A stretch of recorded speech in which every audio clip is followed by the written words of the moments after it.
পূজনীয় মহাপুরুষ মহারাজ অর্থাৎ পূজ্যপাদ স্বামী শিবানন্দজি মহারাজের পুণ্যস্মৃতিতে আজকের ছোট্ট নিবেদন। পূজনীয় মহাপুরুষ মহারাজের কাছে মন্ত্র পাবার সঙ্গে সঙ্গে কোনো কোনো শিষ্যের অশ্রুপুলক হতো, কেউ বা গভীর ধ্যানমগ্ন হয়ে যেত।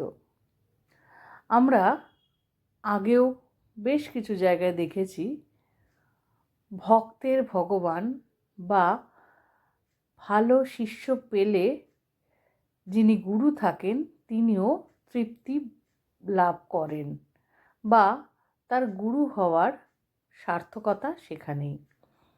সেরকমই একদিন সকালে জনৈক সিন্ধু দেশবাসী দীক্ষাপ্রার্থী ভক্ত এলেন।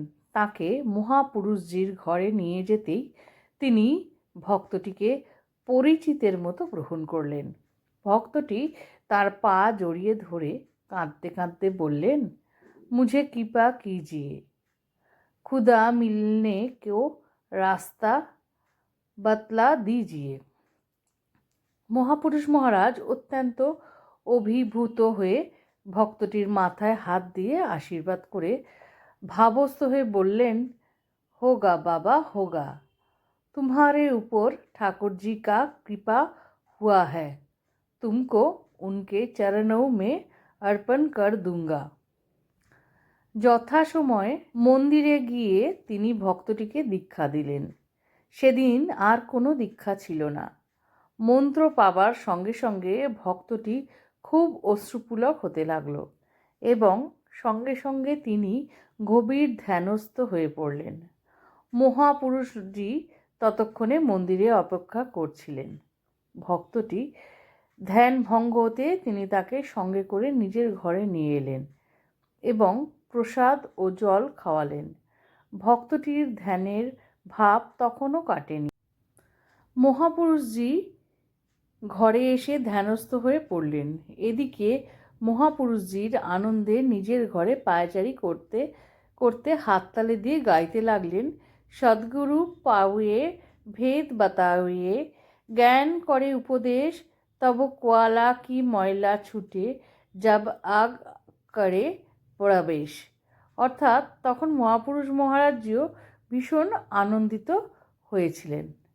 তার অর্ধমূর্তিত চক্ষু তিনি ভাবস্থ হয়ে পদচরণ করতে করতে হাততালি দিয়ে গান গাইছেন।